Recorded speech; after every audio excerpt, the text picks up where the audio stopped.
তামিমের পর সাকিবের সিদ্ধান্তের অপেক্ষায় নির্বাচকরা। লম্বা সময় ধরে জাতীয় দলের বাইরে ছিলেন তামিম ইকবাল। মূলত তিনি নিজেকে সরিয়ে রেখেছেন।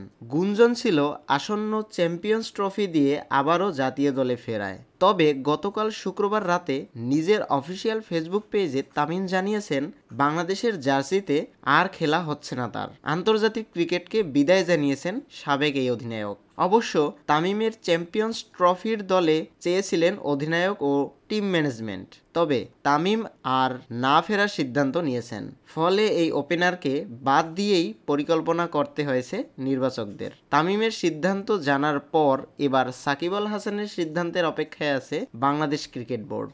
আগামী 12ই জানুয়ারির মধ্যে আইসিসিতে স্কোয়াড জমা দিতে হবে চ্যাম্পিয়ন্স ট্রফিতে অংশগ্রহণ করতে যাওয়া দলগুলোর। ফলে এই আসরের জন্য স্কোয়াড প্রায় প্রস্তুত করে রেখেছেন নির্বাচকরা। তবে বিসিবির একজন নির্বাচক জানিয়েছেন সাকিবের এ ব্যাপারে নিশ্চিত নয় নির্বাচক প্যানেল।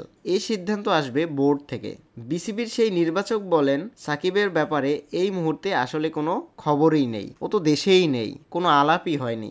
আমরা আসলে অপেক্ষা করতেছি মূলত বোর্ডের পক্ষ থেকে কি সিদ্ধান্ত আসে, বোর্ড কি বলে, সেটার উপরে নির্ভর করে বোর্ডের নির্দেশন অনুযায়ী সবকিছু হবে। এমনকি সাকিব চ্যাম্পিয়ন্স ট্রফিতে খেলতে আগ্রহী কিনা সেটাও এখানে জানেন না নির্বাচক। তিনি বলেছেন সবকিছু আগে জানতে হবে, সাকিব এই সময় পাওয়া যাচ্ছে কিনা সেটাই তো জানি না। নেওয়া না নেওয়া বা সাকিবের খেলা না খেলা এগুলোর আগে জানতে হবে সাকিবকে পাওয়া যাবে কিনা। আমরা আসলে ওটার জন্যই অপেক্ষা করছি।